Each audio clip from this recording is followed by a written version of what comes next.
Good morning. When we last saw Esther 2 weeks ago, we left her standing at the altar. The crown had just been placed on her head, and the little Jewish girl had become the queen of the world. Our very complicated and compromised bride, living inside of the darkness of the Persian Empire. And I kept thinking this week about what might have gone through Esther's mind on her wedding day. She's just a teenager. And all that she was swept up into. Just think of how scared she had to be, knowing the king could turn on her at any moment if she displeased him. Think of how fast she had to grow up learning to play the game of Persian politics with all the whispers and the sideways glances of the Persian elite, each of them with their own agenda. And think of how alone she had to feel in the midst of it all, cut off from everyone that she'd ever loved.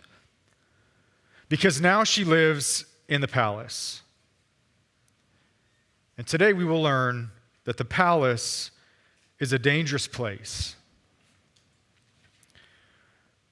As we walk through the story in this chapter, I want you to pay close attention to the details. To those little things that might stick out to you. Why? Because you live in the palace. And the palace is a dangerous place. And whenever we understand that, it helps us see this extraordinary transformation that happens in Esther. Because today we come to her finest hour. In chapter 4, about 5 years have passed since Esther became queen, and we last saw her. So many years gone already. And she'd settled into her new life in the palace, but now a war has started. Because Haman, the genocidal maniac, had convinced the king and paid him off to issue a decree that in 1 year's time, it's open season on the Jews. Honestly, if you think about it, it's a decree so horrific that even the Holocaust would pale in comparison.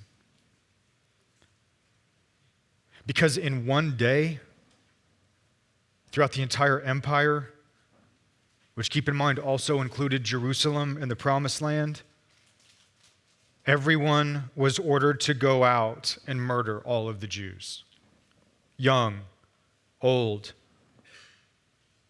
in their homes and out in the open streets, and to take and plunder everything that they had. Do you know what this is? This is payback. This is vengeance.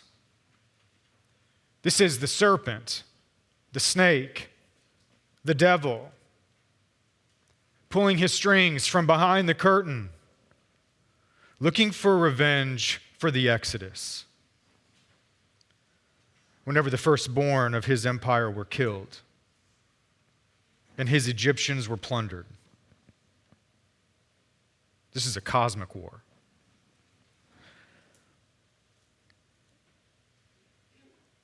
And part of you might think, well, why don't the Jews just leave and go somewhere else and get out of the empire? Well, this empire stretched from Africa to India, so where would they go? And Susa's right in the middle of it. So just think about for a second, just try and think about how it had to feel.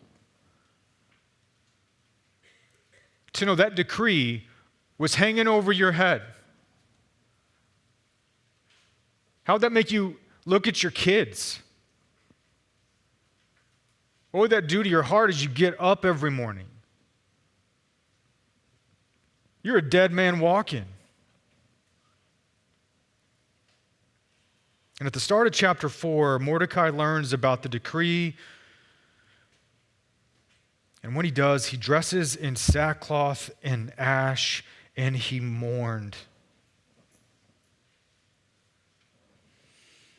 He walked through the city as a man in black, a man of mourning, crying out with a loud and bitter cry. As it says, the city was turned upside down. Whenever the word spread throughout all 127 provinces, there was great mourning among the Jews, and they laid down wearing sackcloth and ashes. They were helpless against the evil of the empire. I would venture a guess that this was the single greatest outcry of the Jewish people in all of history. This isn't just about being delivered from slavery. This was the systematic, complete, full-scale annihilation of the people of God. And the date was set. But here's the thing. Even after word spread in all of the provinces, Esther still had no idea about any of it. Why? Because Esther lived in the palace. And the palace is a dangerous place because the palace plays tricks. Mordecai had tried to enter into the king's gate to the palace in all of his sackcloth and mourning, no doubt trying to get Esther's attention. He hadn't seen her in 5 years. But he was turned away and he was made to sit outside on the streets, to sit in the gutter, because no one dressed in sackcloth was allowed inside the palace grounds. Why? Because elites do not want to be bothered by the plight of the rabble. It ruins the party. But when Esther's young women came and told her about Mordecai, she was deeply concerned for him. Why would he be doing this? So the first thing Esther does is Esther sent him clothes, garments from the palace to replace his sackcloth and his ashes and his mourning. But Mordecai refused. And then Esther sent a trusted eunuch to find out what was going on. And thus begins one of the most incredible conversations in the entire Bible.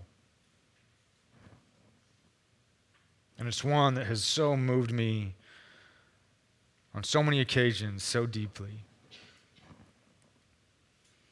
So this messenger comes to Mordecai, and Mordecai tells him the whole story. He gives him a copy of the decree. He tells him about all the money and the king's ransom that Haman paid. And he sends the eunuch back to Esther with a request for Esther to go into the king and to plead for mercy on behalf of her people, begging her to use her position for her people. Now, it is virtually impossible for us to comprehend how difficult of a position this would place Esther. We do not live under her circumstances. Because for one, in the background of all of this, there was a law in Persia that said that the decrees of Persian kings could not be revoked. So once something was decreed by law, it could not be undecreed. It couldn't be changed. So she's being asked to request something that's never been done before. But there's also a second law that Esther points out, that anyone who entered into the inner court, into the throne room of the king that was not summoned, was to be put to death. He's the Persian king. He's representative of the gods. He is the God-man. You do not walk in and see the face of God whenever you want. He's not asking Esther to bring it up at dessert after dinner. She does not eat with the king. Esther exists for one purpose. She's the trophy wife of all trophy wives. Anyone that entered in to the throne room without being summoned was to be put to death unless, for some reason, the king extended the golden scepter and allowed them to live and gave them an audience. So let's just put all this together. Esther is being asked to risk her life, to put her life on the line by just pushing those doors open, walking into the throne room, and taking a chance on the hope that the king would be in a good mood that day and would extend the golden scepter. And even if he does, she has to ask for something that's against Persian law that had never been done before and get the king to be willing to give up a fortune. How you like them odds? Keep in mind, this is a man so savage and monstrous that he issued a death decree for millions of people, and then he sits down and he drinks.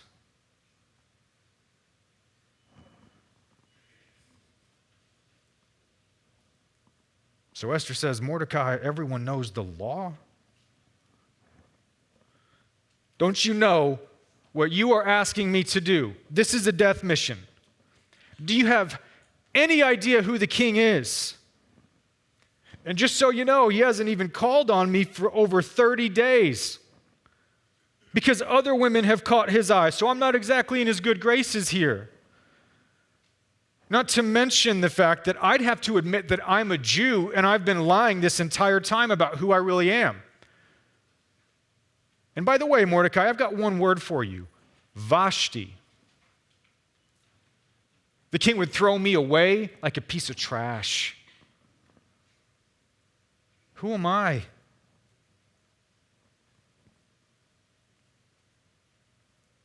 This is such an extraordinary exchange.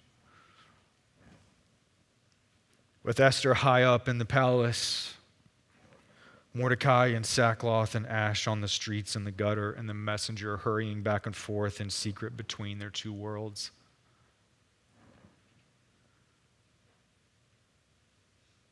Mordecai knows exactly what he's asking Esther to do. To join him in mourning. To join him in grief for their people. And to rise up and take action. He brings her to a moment of decision. To choose between the palace or her people. Mordecai says, Esther, do not think that you are safe in the king's palace and that you will escape any more than the other Jews. If you keep silent, God will bring deliverance from another place. But you will not be a part of it, and you will perish. But who knows if you were brought to the kingdom for such a time as this?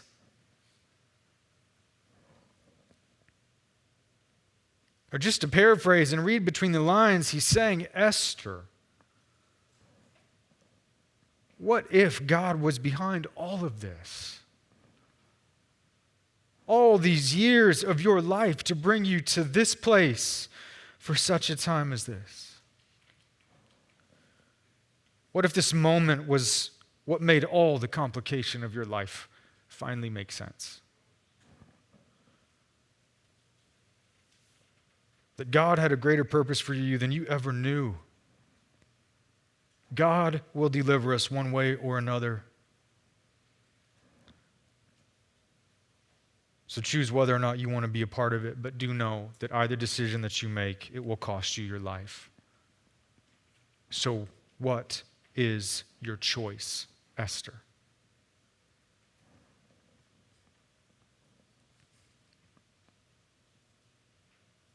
Can you imagine getting that response? How much pressure she had to feel. Just how trapped. All that pressure. Some of us don't even like the pressure of choosing where the family eats for dinner.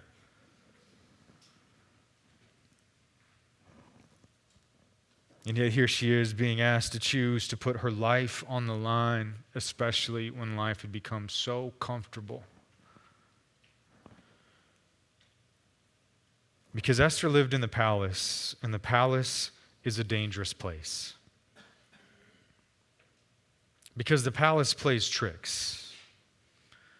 And living in the palace had probably become a life that she learned to love and hate at the exact same time. And she wrestled with all of the heaviness and the cost of a decision like this. And her life at this point had become so woven into the fabric of palace life. Am I a Persian or am I a Jew? She looked around at all the cushions, all the couches, the fine garments and the precious jewelry, all the attendants that answered her every wish and made her beautiful every day because that's why they exist. Sure, she was treated like property, but was it so bad? Maybe she could survive. Maybe she could just continue to hide who she was and be safe inside of the palace. How could she give up all of this and identify with her people who were so weak and powerless, and she felt the same exact way? It's all so complicated. I wish the ring had never come to me, Gandalf. So do all who live to see such times. All we have to decide is what to do with the time that is given to us. Esther heard the palace singing its lullaby and calling to her with all of its promises, telling her to do nothing. She didn't have to do anything, to think about how much she would lose, to have one more drink. She can't live without all of this because this is her life now. This is who she is, and she is a nobody.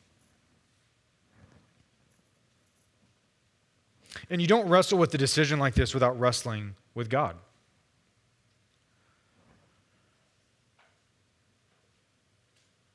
The great hidden God of this story that she perhaps thought had abandoned her long ago or didn't care for her. Maybe a God she stopped praying to some time ago because what good would it do? But in the end, make no mistake, all of this is about him. Because here's the thing, if you get down to it, she wasn't just being asked to take a chance with the king. She was being asked to take a chance on her God.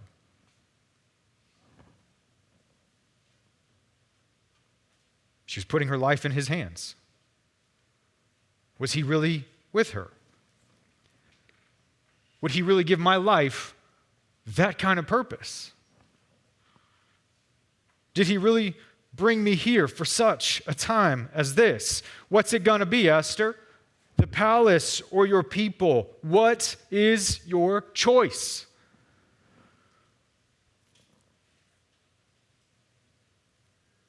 Mordecai probably had to wait a long time before the messenger came back. Waiting out there on the streets of Susa, sitting in the gutter with his own thoughts and the weight of a nation on his shoulders. All sorts of questions in his mind. What would he do next? What would Esther's decision be? Is she lost after all this time and just another Persian? Pacing back and forth. What's your choice, Esther? Come on, Esther. Remember who you are, Esther. What is your choice? But then he sees the messenger pass through the gate. He runs up to him. Esther made her decision, and she said, Mordecai, for such a time as this, go, gather all the Jews in Susa, and hold a fast on my behalf. and do not eat or drink for 3 days, night or day. I and my young women will also fast. You fast for me. I'll fast for you. We will fast together, and then I will go to the king. And if I perish, I perish.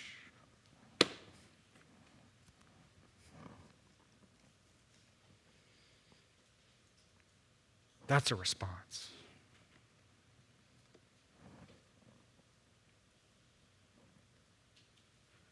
I so wish I could see Mordecai's face when he heard that response. And to see the courage and the hope that it brought to him. He started this conversation talking to his cousin, but now he's talking to his queen. No longer do we see the quiet, complicated, and compromised woman. No longer do we see the compliant little puppet to Persian power. No longer do we see a woman lulled to sleep and isolated from the world by all of her comforts in her palace. No longer do we see her hiding her identity, but embracing it. And the most extraordinary transformation has happened because that complicated and compromised bride has now become the consecrated queen. Now she's the queen in black, who identifies with the weak and the powerless and willing to stand against evil and to lead the people in devotion and trust, in risk and hope. And when she says, if I perish, I perish, it's so powerful because she literally says, if I am destroyed, I will be destroyed.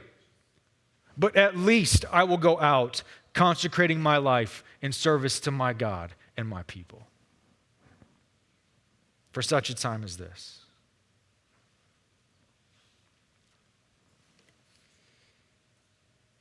So Esther may still be living in the palace, but no longer is she of the palace.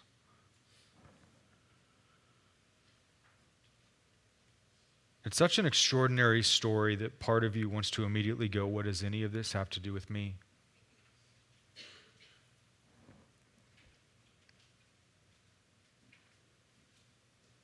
This story is giving you a picture of your life. This story is giving you the picture of your life. 2 weeks ago, I said that Esther is us and we are Esther. Her story is our story. Like her, we are the complicated and compromised bride. Our lives are just a strange, complex web of things done to us and things that we've done. And we too become corrupted by the values of this world, and we don't live as though we don't live out our true identity.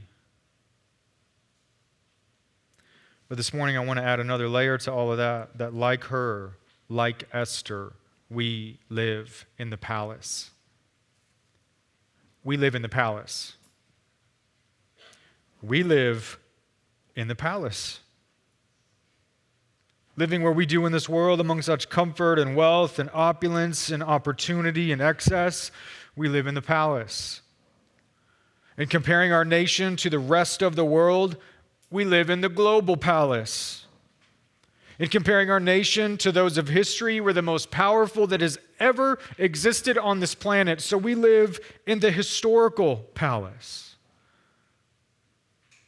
Yes, we are blessed, but do not forget the palace is a dangerous place because the palace plays tricks.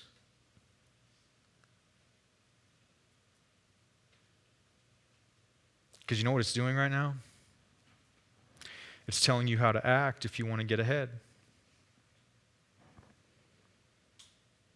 It's offering you beauty treatments to remake you into its own image. And says what you must do if you want to be accepted and privileged. The palace is singing a lullaby to put you to sleep with distractions and comforts and entertainment. And then all of a sudden, out of nowhere, somehow our lives and our actions and our identity become so intertwined with the values of the palace that we become compromised, complicated, and compliant. The palace offers you a whole new way of living, a whole new identity. Why? So that you forget about your real one.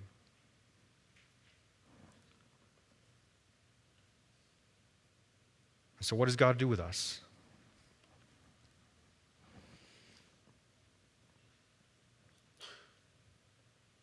He sends us the same exact thing that he sent Esther.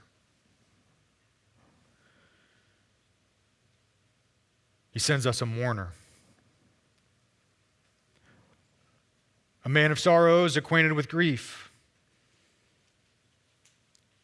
one who carried our grief and bore our sorrows, who was stricken on behalf of his people. He sent us the man in black, the griever, who walked our streets, who sat in our gutters, who lamented all the broken conditions of this world, the effects of sin, who cried out against corrupt power, who identified with the weak and the powerless and the vulnerable and the sufferer and the marginalized, and he revealed the heart of God by identifying with the Samaritan. He identified with sinners. He identified with the sick. He identified with the unclean. He identified with those on the margins. He identified with prostitutes, pagans, and Gentiles. He identified with all of the people that those in power thought that the world would be a better place without, including you, Gentile. God sent us a mourner to call to us in the palace to join him on the streets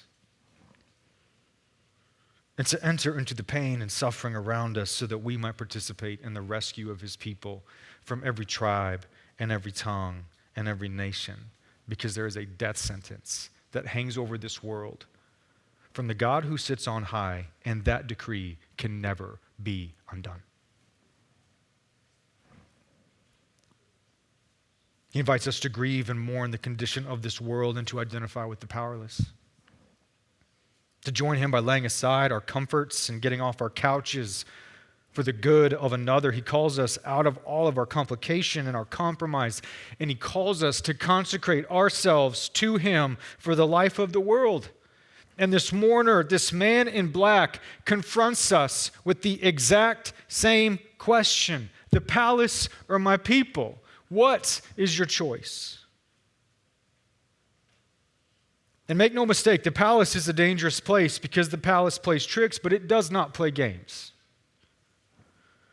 And so what tricks does the palace play on us? It plays the same exact ones it played on Esther. I said at the beginning to pay attention to all of those details because they tell the story. Because it reveals what living in the palace does to us. And it reveals the very thing that Jesus calls us out of. Trick number one. The palace teaches you to avoid suffering and to insulate your life from the sorrow of the world. When Mordecai dressed in the sackcloth of his mourning and he went to the palace gates, they pushed him away. Why? Because no sorrow inside the palace. No mourning is allowed to disrupt the good life. The palace teaches us to live in a way that says, no grief allowed. I don't want to give any room in my life for mourning or sorrow. I don't want to grieve the brokenness of sin in my life. I don't want to enter into all the sorrow of my story of origin. I don't want to enter into the suffering of others. I don't want to grieve the brokenness in my marriage. I don't want to see any of it because it's all so disruptive to the life that I want to live. It ruins the party. The palace tells you that everything is just fine. It just teaches how to live for our own comfort and embrace all the distractions that insulate us and deafen us to the suffering that's all around us, including our own. The palace says, no, stay busy at work so you don't have to deal with your marriage problems. No, stay focused on your appearance or your performance and make sure you just keep on producing so that you'll be accepted. Get that promotion, and then you'll have time for your family, right? And just like Esther, she didn't even know about the decree or any of the sorrow around her. Why? Because the palace only lets you see what it wants you to see. Sure, you see the headlines of some bad stuff in this world, but only for a moment and only for the ends of those who show it to you before they put a next headline in front of you. Why? All of it is of the palace. It's about money, power, control. And its promises play in our homes all the time, lulling us to sleep. And yet, do you see the headlines of the billions who live in poverty in this world, looking for someone to mourn their condition? Or the suffering of the global church. What would we know of the suffering of the churches in the deep forest had Christ not sent us? What would we know about the suffering of the people in Malawi had Christ not given them to us as a gift and said, would you come and see and sit and mourn and grieve with me? Would you let your heart break? Trick number 2. The palace teaches us to dress up Jesus and change his clothes. When Esther learned about Mordecai in his sackcloth out in the streets, the first thing that she did was send him new clothes. No doubt, some fine garments from the palace. She wanted to change the mourner. And so do we. The palace teaches us to do the same thing. Jesus invites us to mourn and to grieve with him the sin in our lives and in those around us and in this world, and to see the world as he sees it. But we don't want a mourner. So instead, we try to dress him up and make him look just like us, because seeing the world the way he sees it is just too costly. I don't like that Jesus would ask so much of me, or he would want me to feel sad, so instead, I'm going to dress him up to look like me. So he affirms my views, he affirms my lifestyle, he affirms my choices, he affirms my worldview, to where all we're left is a Jesus that just doesn't challenge us anymore. Because he looks just like us, which is no Jesus at all.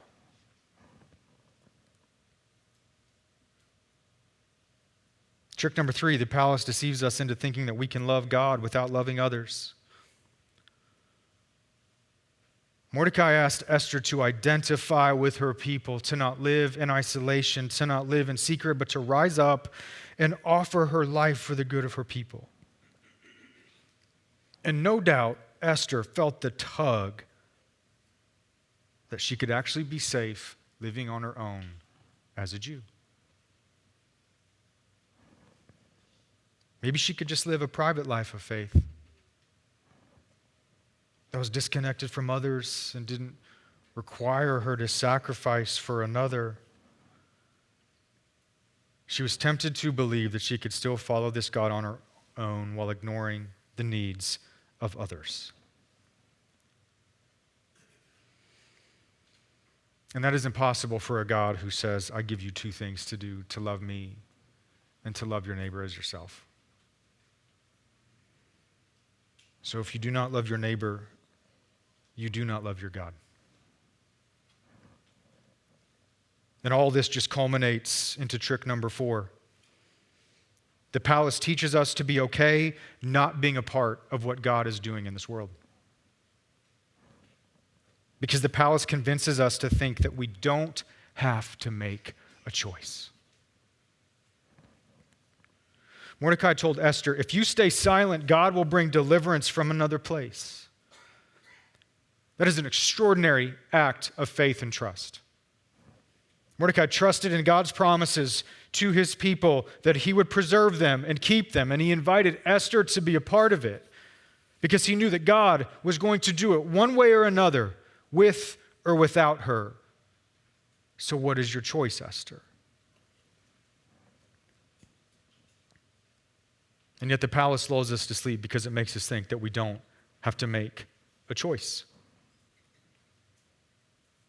No action needs to be taken.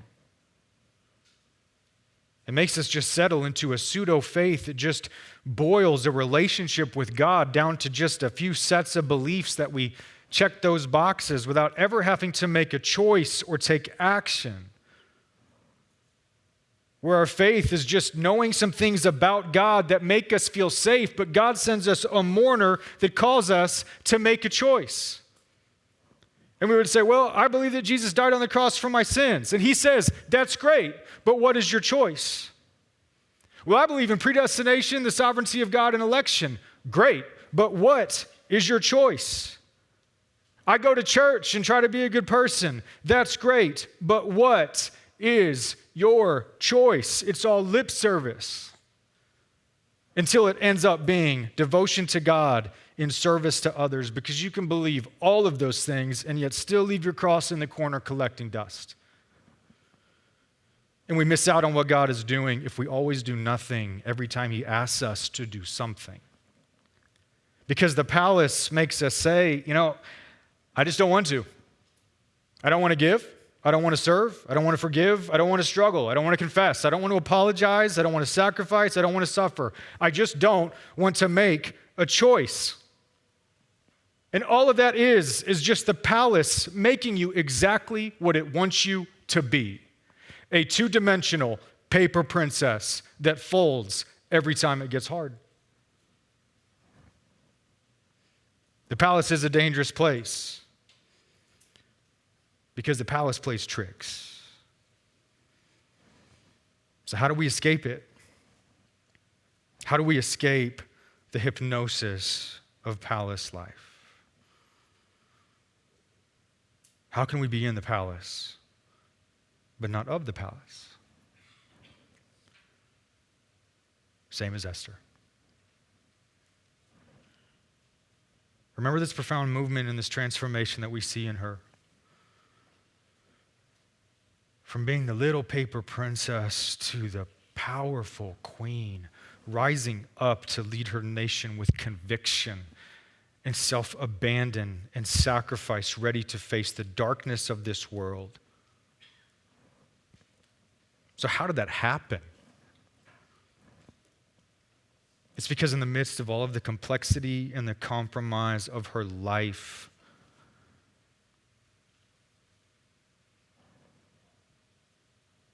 she joined the mourner in his grief. And she consecrated herself to her God and to his people. She offered her life or her death, whichever, to her God and sacrifice for others. She trusted in her God and committed her life to prayer and fasting and trust and risk and hope and service. And don't you know what those things really are? They are not just things that we do. They're transformative. Because now Esther is submitting to the beauty treatments of her God. And they don't change how she looks on the outside, they change who she is on the inside, which is why we see this incredible transformation from her out of all of that compliance into something so courageous that could walk in and conquer kings and crush serpents. Esther's story is your story. I get that the welfare of a nation is not resting on your shoulders this morning. But I'll say this. What God asked of Esther is no different than what your God asks of you. She was asked to offer her life. And your God asked the same thing of you.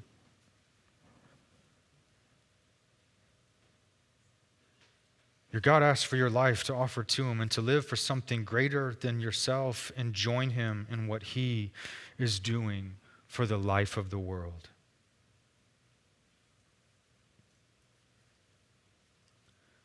So have you really given it to him?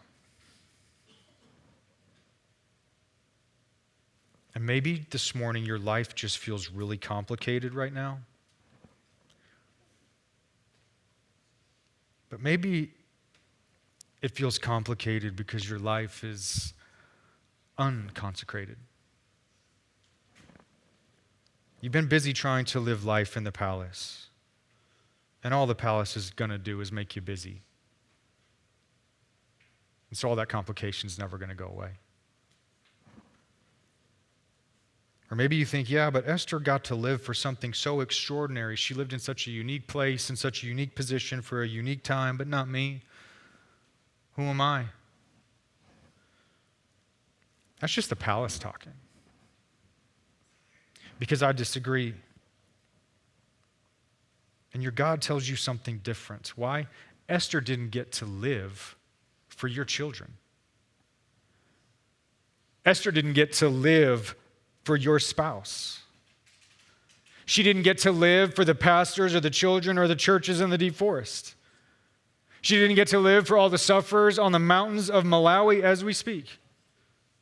She didn't get to live for the Genesis kids down the street, your neighbor next door, your coworker down the hallway. She didn't get to live and offer her life in service to anyone in this church family. That's for you. That's for us. Perhaps that's why you were brought here all along, and that's the only way of making sense of your life. It's for such a time as this. Because the mourner comes to you and he says, consecrate yourself to me.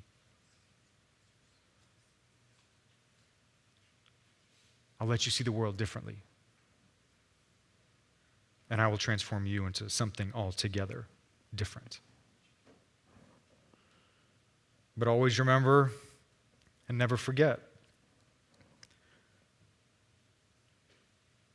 that the decrees of this king cannot be undone. That Jesus will accomplish his purposes with or without us. And whatever decision you make, know that it will cost you your life. So what is your choice? For the glory of Christ and the life of the world. Let's pray. Lord Jesus, we ask that you would bring conviction to us. We ask that you would show us all of the ways in which we cling so tightly to the things of this world. Would you loosen our grip on them? Would you give us your heart for the world? Would you give us eyes to see the way you see? Would you give us ears to hear what you hear? And would you give us the strength and the courage to identify with the mourner, with our grieving God, who longs and invites us to join in that with him so that he might make all things new. We ask that you would consecrate us as individuals and as a corporate body into service of you for your glory and for the life of this world. We ask all this in your precious name. Amen.